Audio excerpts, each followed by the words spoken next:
Doctor صاحب یہ ہمیں پوچھا سواؤدین احمدی صاحب نے، وہ کہتے ہیں کہ عشاء کی نماز رات کس وقت تک پڑھی جا سکتی ہے؟ اس ضمن میں حضور صلی اللہ علیہ وسلم کو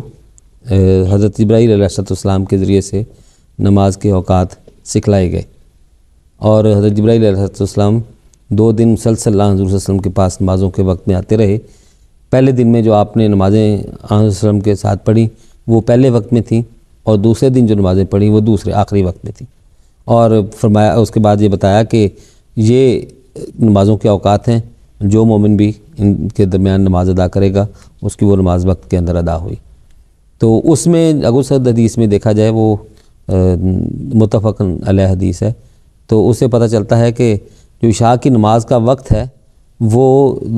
رات کے پچھلے پہر تک ہے، درمیان آدھی رات سے آخر تک۔ تو بہتر تو یہی ہے کہ جو عشاء کی نماز ہے وہ آدھی رات تک پڑھ لی جائے، اگرچہ اگر کوئی ایسی مجبوری کی حالت ہو تو انسان فجر کی نماز سے پہلے جب تک تہجد کی نماز کا ٹائم ہے اس کو ادا کر سکتا ہے، لیکن بہت مناسب تو یہی ہے کہ اس کو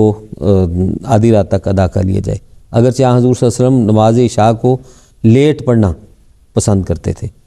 مختلف احادیث میں یہ بات آئی ہے، لیکن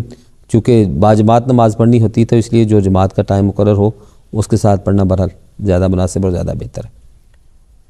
یہ ٹھیک ہے ڈاکٹر صاحب، جزاک اللہ خیر۔